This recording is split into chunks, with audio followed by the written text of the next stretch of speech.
A major tornado outbreak looking more likely tomorrow and Saturday, with violent tornadoes becoming a real concern into portions of the United States. Welcome in, everybody. Good to see you on this Thursday. And unfortunately, a pretty serious storm to talk about in today's video. And I think confidence has only increased that unfortunately we're going to see, I think, a good amount of damage from a tornado outbreak by the time we get into especially Saturday, but starting tomorrow all the way through Sunday, going to have that potential for severe weather. And this one is definitely going to be the first really big one of the year. Not to say it'll be the only or the biggest of the year, but definitely the first one to really kind of, I think, wake people up that severe weather season is here. Now, if you haven't already, go ahead and like the video, subscribe, and hit the bell for the latest notifications. You're going to want to be up to date, so definitely have the bell on.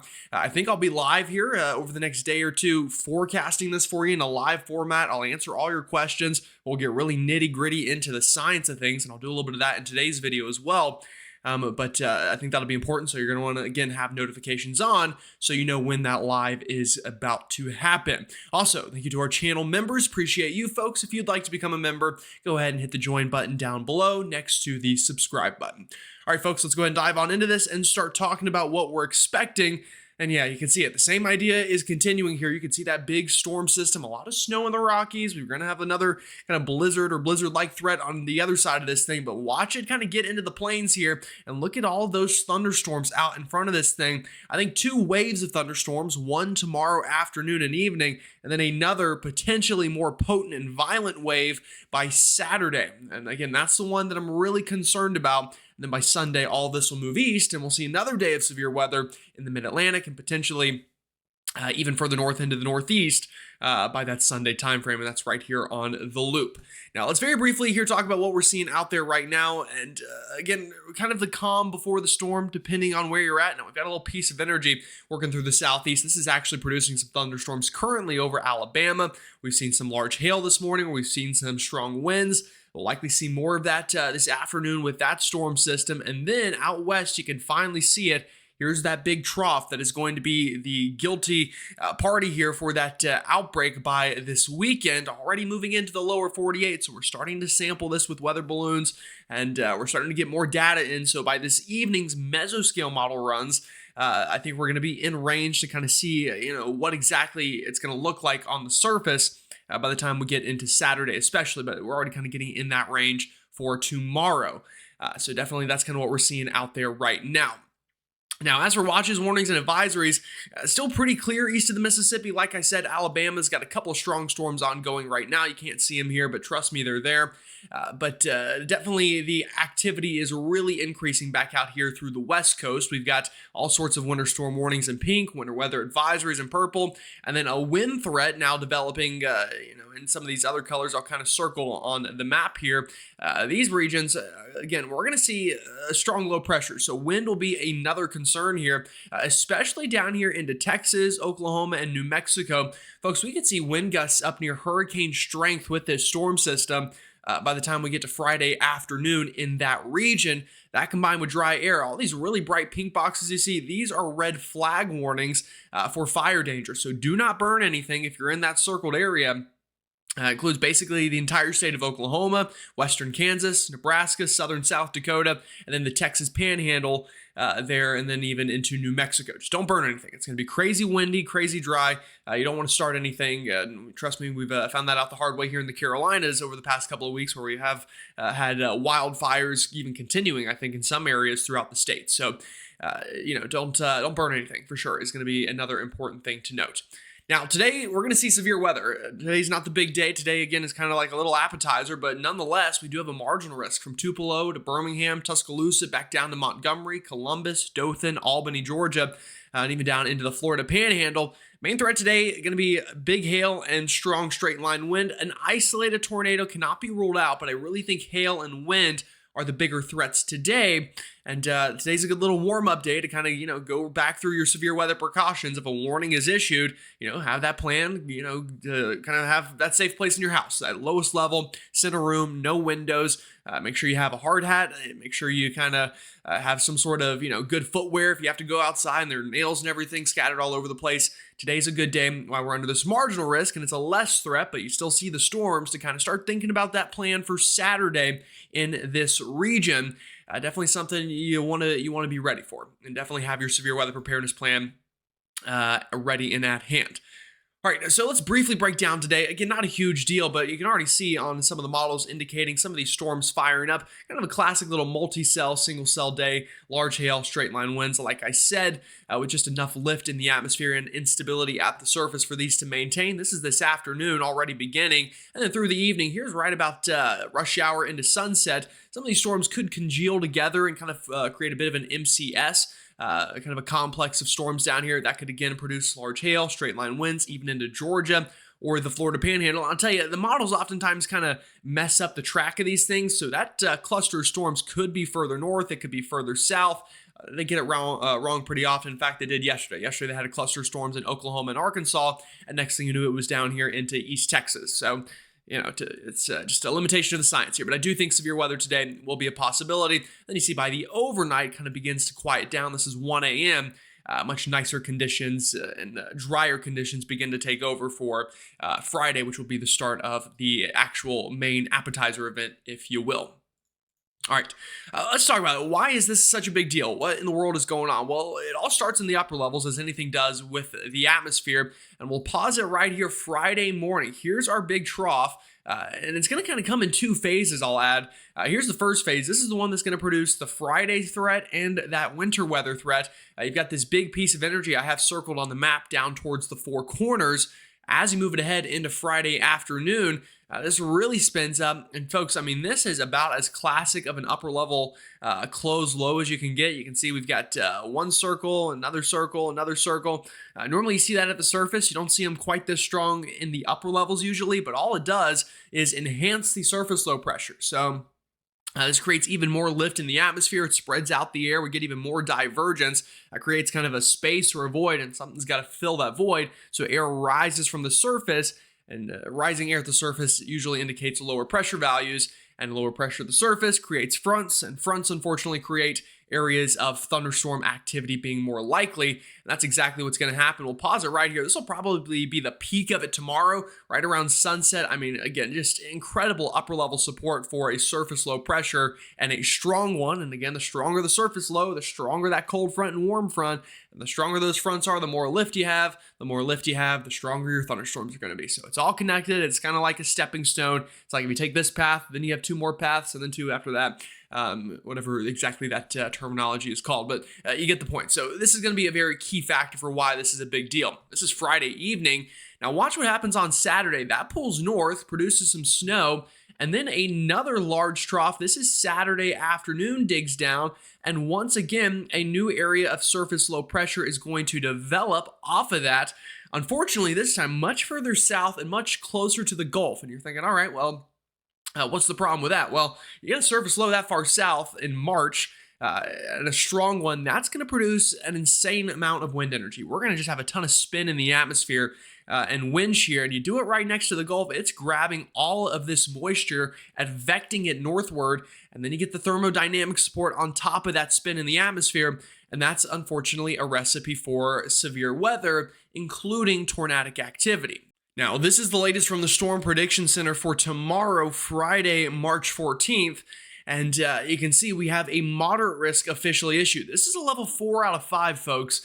So we're only one away from as high as it gets in the charts here. And the heart of it right over St. Louis, Quincy, Springfield, Bloomington, up towards Burlington, and then all the way back down towards Cape Girardeau and Paducah. And the tornado threat will be very real tomorrow, but I think the biggest concern is going to be wind. Check it out. That's what's driving this moderate risk. That pink area on your map, that's a 45% chance we're going to see damaging winds within a 25-mile radius, which is, a very high percentage. I know 45% doesn't sound like a lot, but trust me, in this context, it definitely is, and it's hatched. Much of this area is hatching. You can kind of see within this black circle from Iowa all the way back down into portions of northern Mississippi and Alabama. That means this isn't just going to be strong winds. This could be exceptionally strong winds. We're talking wind gusts up to 70, maybe even 80 plus miles an hour at times within this line of storms. And that's not even including the tornado threat. You look at the tornado threat, yeah, it's pretty real tomorrow as well, especially again in that kind of yellow area. So tornado threat tomorrow and a wind threat. Now, I think this is going to kind of be broken up into two separate areas, and you can see that here as we take a look at our latest model guidance. Here's the NAM, and let me back it up for you a little bit and pause it right here. Now, this is about 1 p.m. Central Time tomorrow, or about 2 o'clock Eastern, and watch what happens. So we've got this very strong surface low pressure over Nebraska and towards Kansas. This really begins to get going, and look at this line of storms that forms. I mean, folks, this is just crazy stuff. This is about 6 p.m., 7 p.m. tomorrow. The wind threat really cannot be overstated for tomorrow. Trust me, this is just not something you see very often. Anytime you get kind of a little bit of a bow inside of a line of storms, that indicates pretty strong winds. I mean, this is about as much of a bow as I've seen on a model that I can remember. So the winds right in the heart of this thing, again, could be gusting 70, 80 plus miles an hour at times. Our upper level winds are absolutely ripping. You get these thunderstorms kind of pull some of that down to the surface. Yeah, strong straight line wind is going to be a huge concern. And then you keep it going, and watch right here. This is about 10 p.m. tomorrow. We've still got the wind threat, but to the south, where these storms are a little more broken up, we could see, I think, a tornado threat with this, and maybe even a couple strong tornadoes. We could also see tornadoes embedded in the initial line of storms, but anytime you get these storms kind of break off and become a little bit more isolated on their own, that's going to increase the tornado threat. And then on the backside, the blizzard concern, again, growing as well. Now, I don't think we're going to see a full-blown blizzard, but I think blizzard-like conditions will happen. Very heavy snow back here, including very gusty winds. Then again, I'll pause it right here. This is about midnight. A nocturnal tornado threat going to be a very real problem here. Illinois down towards Missouri, again, kind of in the heart of that moderate risk. And that keeps on going here. And by the time we get to Saturday morning, these storms try to work up towards Michigan, the Ohio Valley. I think they're going to begin to die off a little bit as they lose some of that instability. But again, an overnight nocturnal tornado threat. Illinois, maybe even into Indiana, portions of kind of western Kentucky there could see a couple tornadoes. And then by the time we get to Saturday morning, this storm continues pulling north, and check out the winter weather threat. Again, some ice and snow here on the backside, going to be a real concern. Now, let's do a little bit of nitty-gritty meteorology here. Here's a sounding I took. This is over kind of portions of Missouri tomorrow evening as the storms are moving in, and this is why we're going to have a tornado threat. It really is going to come down to this box here on the right-hand side, and kind of do a couple things when you're looking at soundings. The first thing you can always look at right here is possible hazard type, and it says PDS Tor here on the right-hand side of your screen. That means the model is saying this could produce a strong or a violent tornado. And the reason is really coming back to our wind profile, our hodograph here. This is our kind of surface wind barb. This is saying we've got winds already of about 20 knots out of the south and kind of out of the southeast here during the time frame. So that's advecting warm air northward. And then as you go further into the atmosphere, winds begin to veer with height. And that tells me that we've got a lot of spin and a lot of warm air advection. And then we take a look at some of our values here. This is storm relative helicity. I have kind of boxed in over here. This is where basically shows us how much spin we have in the atmosphere. This doesn't necessarily tell us if we're going to see a tornado, but tells us if storms could become supercellular or rotate. And generally, when you get above about 200, supercells become probable. We've got values here, folks, above 500 and 600 at the lowest levels. So, I mean, if anything gets going here and gets isolated, it's absolutely going to produce a tornado, and that's not the only value you can look at. We look at our STP values, or our significant tornado parameter, hovering around about a 4, a 5, and a 6. Anytime you get above a 1, that's when significant tornadoes become a little bit more likely. Start getting up towards 5, 4, 6, those numbers, yeah, it becomes even more likely that you're going to see it. Now, as for thermodynamics, this far north, the biggest question is going to be instability. Cape values around 1,000 joules per kilogram, could get up to about 2,000. That's more than enough to produce a tornado with that wind profile. So we need to watch for tornadoes as well tomorrow, but no matter what, the wind threat will be a pretty big concern in that region. Now, as for the winter weather side of things, again, I did want to briefly mention this. A lot of snow in the Rockies. We've talked a lot about that. Not really much more I can add. But the highest snow values in this region going to be up near Fargo, Grand Fork, probably back down near Aberdeen, Brookings, and then Sioux Falls. This is where we could see blizzard-like conditions. We could also see pretty significant icing here into portions of Minnesota. So some of this snow probably going to be ice out here near Detroit Lakes and Fergus Falls and Morris and areas in and around that region. But either way, there will be a winter side of this. I just want to briefly mention that. But the bigger deal is definitely going to be the severe weather side of things. Now, this is the same day. This is Friday. Let's move it to the southeast. And notice we've still got storms, just less coverage. So down here into Mississippi and Alabama, we were within that 10% area of a tornado. You're not really seeing anything on radar. That's the question mark down here. We're definitely going to get storms further north. Down south, do we have enough lift for the storms to maintain themselves? So I'll talk about why that could be a problem down in this region. But just notice the storms become a little bit more sparse. Now, this is good and bad news. The good news, that means, well, there might not be as widespread. Less people might feel the storm system here in this region. However, if we do get a storm to form and it can maintain itself, it's going to be a lot more isolated. It's also probably going to have more instability this far south. So we could also see a tornado risk down here. Again, this is also, I will add, during the overnight. So this is the evening, really not much happening. This becomes a nocturnal threat in this region. Memphis up towards northern Mississippi, really just much of kind of western Tennessee and Kentucky at this time frame overnight Friday. So you're going to want to have a way to get those warnings should one be issued, and those kind of congeal together. And then we get to Saturday morning, which is, again, another big threat we need to talk about. But let's kind of take a sounding down this area as well and talk about it. It's very similar, folks. We've got a ton of spin in the atmosphere. We've also got a good amount of cape. The kind of limiting factor here, if you will, is this right here. So this red line is our temperature line. This kind of green line on the map, this is our dew point line. And notice how it, I just drew it in blue, but it was green. It's blue now. Notice how right here at about 700, 850 millibars, that's this region of the sounding over here, about a kilometer to 3 kilometers up, we've got a huge shot of dry air. So what this often does is causes entrainment into the storms. So basically, the storm will begin to form, it'll go up, and this dry air will begin to get ingested into it, and that kind of cools the atmosphere, and that makes the downdraft stronger, which tries to overcome the cape that is trying to keep the updraft going. So if something can get going here, again, the hodograph is off the charts for a tornado. I mean, there's more than enough shear to get a tornado in this region, but the thermodynamic profile is a little bit more of a question mark further south, and we'll see if it uptrends or downtrends, but still, if something gets going, again, if something forms, could become very problematic in this region on Friday. Now, let's talk about Saturday. Saturday, I think, is going to be the peak of things. I think Saturday is going to be the highest tornado day, and then Friday will probably be the highest wind day of the threats. Now, this is a day 3 moderate risk. So again, day 3, 3 days out from now, this will be Saturday, level 4 out of 5 risk here from Birmingham to Jackson, Meridian, Hattiesburg, New Orleans, Gulfport, Mobile, and we don't have a tornado map yet from the Storm Prediction Center, but I can just about guarantee you this is probably going to be a tornado-driven moderate risk. And does this have the potential to become a level 5 out of 5 rare high risk? I think it absolutely does in this area. Now, note though, the enhanced risk, which is a level 3 out of 5, extends all the way up into Nashville, Atlanta, even gets into Oconee County, South Carolina, so that's a big expanded area. And then our slight risk spreads all the way up into Cleveland, up near Erie, and kind of all the way up into Ohio, West Virginia. So that's for day 3.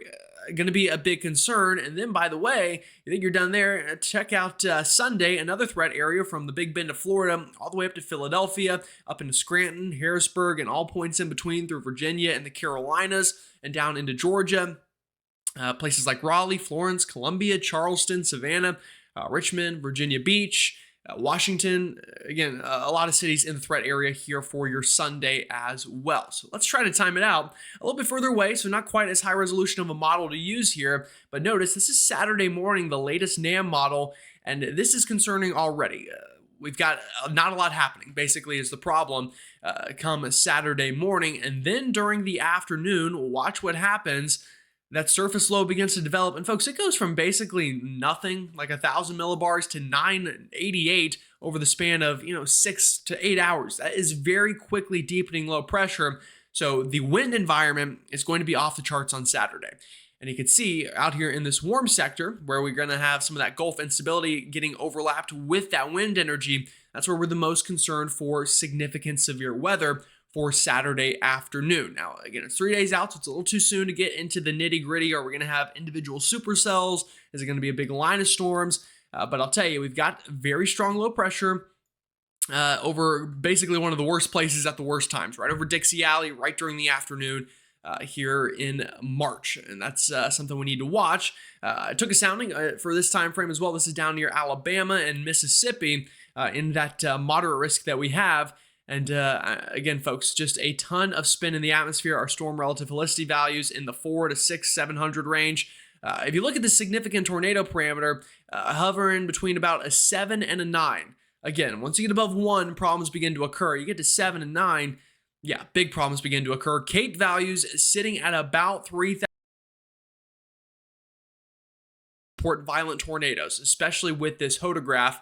Now, the question again will be, as we get closer into time, are we going to see more of a individual supercell type event, or is it going to be more of a line of storms? That's what we still need to figure out for Saturday. But if things stay isolated, a major tornado outbreak is going to happen. If it's a little bit more of messy convection and the environment stays a little more capped, then we'll still see severe weather either way, I think. I know we'll see severe weather either way, but it might be a lesser type event. That's what we're going to try to figure out between now and Saturday.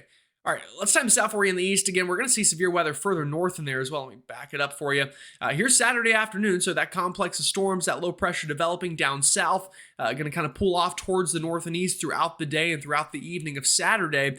And you can see that line of storms. Strong winds going to be likely further north into Kentucky, Ohio, potentially into West Virginia, into Tennessee. The tornado threat higher the further south you go.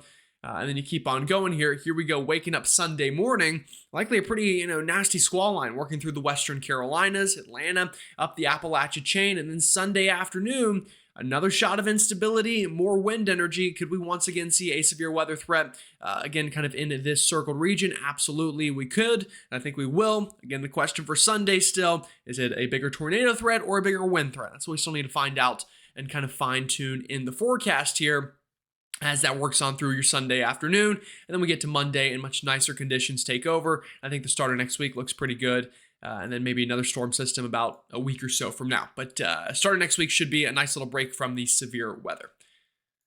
All right, final thing I'll mention, the winds with this storm are going to be serious. Here's Friday morning and afternoon wind gusts. These are max wind gusts, so this is about the worst it'll get. But still, we're gusting near 70 miles an hour down here into New Mexico, Texas, Oklahoma. I told you the fire threat is a big deal. This is one of the reasons why. And just the wind threat in general will be a problem. And then you go throughout the evening and overnight, stays gusty in that area. We get pretty gusty up here where we're seeing the snow into the Dakotas, into Nebraska, Minnesota. So again, that blowing snow, blizzard-like conditions. And then a gusty day on Saturday down here with that low-level jet cranking up. Really just much of us in the east going to see pretty gusty day, I think. And then really gets going during the overnight, could turn into a squall line again, and that would really continue the wind threat down into Kentucky, Tennessee, maybe up into Ohio, and then a very breezy day here Sunday afternoon. Likely going to get some wind advisories into the mid-Atlantic, up into the northeast, and then by, this is the evening of Sunday. Yeah, look at these wind gusts, folks. This is very windy, up into New York State, Pennsylvania, down into the Appalachia chain. Northwest flow winds are going to be very strong on the backside of this thing into North Carolina, up through the Shenandoah, and then Monday afternoon nicer, but probably still breezy nonetheless as we begin to watch whatever the next storm threat is to watch during the second half of March. All right, folks, that's all I got for you. Again, a pretty serious threat here, so do not take this one lightly. Go ahead and have that plan ready for whatever you may need to be prepared for severe weather. All right, y'all have a great one. Stay safe, and I'll see you all next time.